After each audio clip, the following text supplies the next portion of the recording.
बिस्मिल्लाहिर्रहमानिर्रहीम। अस्सलाम वालेकुम नाज़रीन, उम्मीद है आप सब खैरियत से होंगे। नाज़रीन, गवर्नमेंट ऑफ पाकिस्तान इस वक्त पेंशन रिफॉर्म्स के ऊपर नहायत तेज़ी से काम कर रही है। पेंशन इस्लाहत के ऊपर काम बहुत ही स्पीडी चल रहा है और सरकारी मुलाजमीन भी खासे परेशान नज़र आ रहे हैं कि खुदा जाने क्या तब्दीलियाँ होने जा रही हैं पेंशन रूल्स के अंदर। तो नाज़रीन, पेंशन रूल्स में होने वाली तब्दीलियों के अहम खतोखाल सामने आ चुके हैं और इस हवाले से सरकारी मुलाजमीन और पेंशनर्स के लिए आज की वीडियो नहायत ही अहम होने वाली है। इसलिए वीडियो में एंड तक बने रहिए ताकि तमाम तक इम्पॉर्टेंट बातों से आप लोग आगाह हो सकें। चैनल को सब्सक्राइब करना बिल्कुल मत भूलें ताकि आने वाली तमाम अपडेट से आप लोग इसी तरह आगाह रह सकें। तो बात करते हैं सबसे पहले पेंशन रिफॉर्म्स के ऊपर। पेंशन फार्मूले के मुतालिक वज़ारत ख़ज़ाना ने मुजवज़ा पेंशन रूल्स में तब्दीलियों के लिए समरी तैयार कर दी, यानी कि बाकायदा तौर पर समरी तैयार हो चुकी है। समरी भेजी भी जा चुकी है।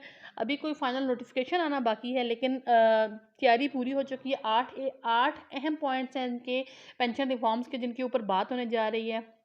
अगर सबसे पहले पॉइंट की बात करें तो पेंशन फार्मूला नई पेंशन इस्लाहात के तहत रिटायरमेंट के वक्त पेंशन निकालने के लिए मुलाजिम की बुनियादी तनख्वाह, पहले बुनियादी तनख्वाह के ऊपर निकाली जाती थी, अब बुनियादी तनख्वाह के बजाय पिछले 36 माह की औसत बुनियादी तनख्वाह ली जाएगी।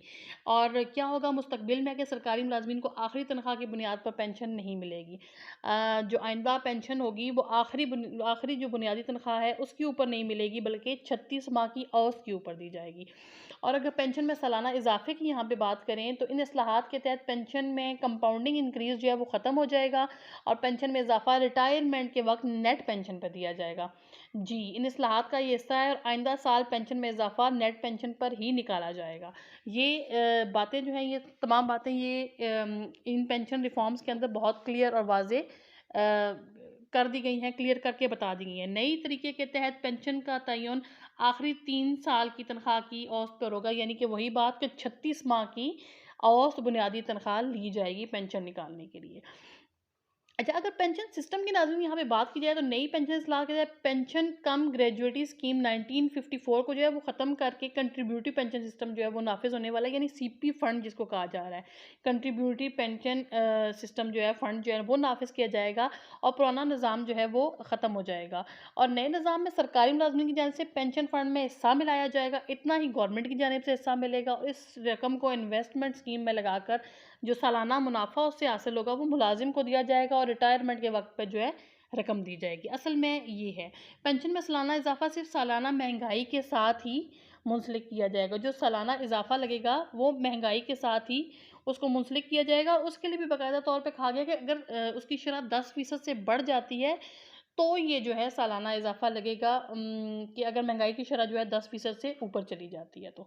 अच्छा, इसमें एक और चीज़ जो है, पेंशन कम्यूट की जो शरह की यहाँ पे बात होगी इस्लाहात के अंदर, उसमें क्या होने वाला है, उसमें वो इस्लाहात में 35% पेंशन कम्यूट के बजाय 25% अब कम्यूट हो। पहले जो है पेंशन वो 35% कम्यूट की जाती थी, अब उसकी शरह को कम करके 25% जो है पेंशन को कम्यूट किया जाएगा इन नई पेंशन इस्लाहात के मुताबिक। और पेंशन में कटौतियों का क्या सिस्टम होगा, नई इस्लाहात में तजवीज़ किया गया है कि अगर कोई भी मुलाजिम 60 साल की उम्र से रिटायरमेंट लेना चाहता है तो उसकी पेंशन में से 3% सालाना कटौती की जाएगी। अगर मतलब उसकी एज लिमिट जो साल है वो 60 साल पूरी नहीं होती और वो अर्ली रिटायरमेंट ले लेता है, जल्दी रिटायरमेंट ले लेता है, तो फिर क्या होगा जी, उसको 3% सालाना कटौती करवानी पड़ेगी जब तक कि वो 60 साल की उम्र को बाकायदा तौर पर नहीं पहुँच जाता और महंगाई 10% से ज़ायद होने पर पेंशन को एड हॉक रिलीफ दिया जाएगा।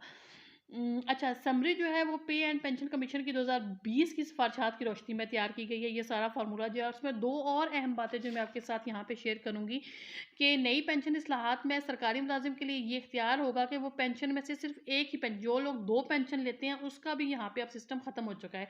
कोई भी शख्स 2 पेंशन नहीं ले सकता, वो सिर्फ एक पेंशन अपनी मर्ज़ी की चूज़ कर सकता है और यकीनन वो वही पेंशन होगी जो उसको, जिसमें उसको ज़्यादा पैसे मिल रहे होंगे या जो पेंशन उसको ज़्यादा मिल रही होगी, लेनी भी वही चाहिए। और वही पेंशन जो है, फैमिली जो पेंशनर होंगे उनको भी एक ही पेंशन ट्रांसफ़र होगी, उनको 2 पेंशन ट्रांसफ़र नहीं होंगी। तो ये फैमिली पेंशन का भी ये जो है फार्मूला चेंज हुआ है और फैमिली पेंशन के लिए अगर बात की जाए तो इस नई इस्लाहात के तहत पेंशन की वफ़ात के बाद बेवा तायात फैमिली पेंशन की हकदार है, क्योंकि बेवा को बेसिकली फैमिली कंसिडर नहीं किया जाता। बेवा को हस्बैंड के साथ हिस्सा कंसिडर किया जाता है। जो फैमिली पेंशन होती है वो अगर बेवा भी आगे से फौत हो जाए तो फिर जब गैर शादीशुदा बेवा बेटी या बहन को जो पेंशन दी जाती है उसको बेसिकली फैमिली पेंशन कहा जाता है। अगर तो बेवा लेगी हस्बैंड के फौत होने के बाद तो उनको तो तायात मिलेगी। लेकिन अगर बेवा की भी वफात हो जाती है तो गैर शादीशुदा बच्चों को या बेटी को या जो भी उसकी हकदार होंगी फैमिली पेंशन की, उनको 10 साल गुजरने के बाद जो है ना वो ये पेंशन बंद हो जाएगी। हाँ, इस फैमिली पेंशन का एक और ये है, अगर कोई शहीद है उनकी अगर फैमिली को मिल रही है तो उनको 20 साल मिलती रहेगी। और अगर कोई आम पेंशन ट्रांसफ़र होती है तो वो 10 साल का अरसा। और अगर खुदा न खास्ता कोई माजूर बच्चा है जिसको पेंशन फैमिली पेंशन ट्रांसफ़र हो रही है तो वो तायात रहेगी, उसमें एज लिमिट नहीं होगी। तो ये वो पेंशन इस्लाहात हैं जो सारा कुछ नाफिज होने जा रहा है।